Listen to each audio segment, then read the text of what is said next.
আইনি দিয়ে তো সবসময় কন্ট্রোল করা যায় না।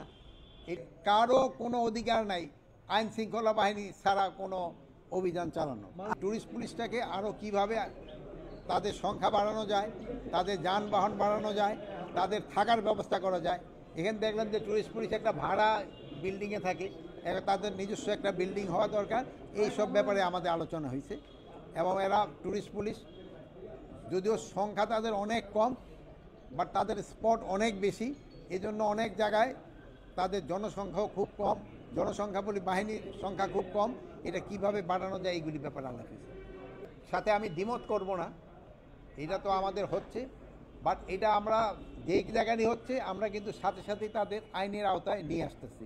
এ ব্যাপারে আমি আপনাদের কাছে অনুরোধ করব, আপনি দেখবেন যে ইভেন পুলিশের উপরেও আক্রমণ হচ্ছে। এইগুলি ক্ষেত্রে আপনারা জনগণকে একটু সচেতন করতে হবে। জনগণ এত উচ্ছৃঙ্খল হয়ে গেলে কিন্তু অনেক সময় সমস্যা হয়। মানে বাহিনী দিয়ে তো সবসময় কন্ট্রোল করা যায় না। এর ক্ষেত্রে যেমন ধরেন আমাদের ছেলে মেয়েদের কন্ট্রোল করার জন্য মা বাবা তারা একটা বড় ভূমিকা পালন করে, আত্মীয় স্বজন একটা বড় ভূমিকা পালন করে।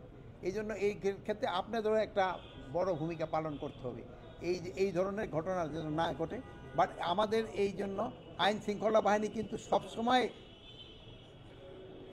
ভিজিল্যান্ট আছে, তৎপর আছে এবং যে জায়গায় হচ্ছে তাদের কিন্তু আমরা আইনের আওতায় নিয়ে আসতেছি। ভবিষ্যৎ কথা শেষ করে নেই, ভবিষ্যতে যেন এই ধরনের ঘটনা না ঘটে এই জন্য আমরা চেষ্টা করে যাচ্ছি। কারো কোনো অধিকার নাই আইন শৃঙ্খলা বাহিনী ছাড়া কোনো অভিযান চালানো। আপনি এই ইসে থেকে ঢাকা থেকে রাজশাহী এই জন্য একটু সংখ্যাটা একটু বেশি, টাঙ্গাইলের এখানেও একটুখানি বেশি।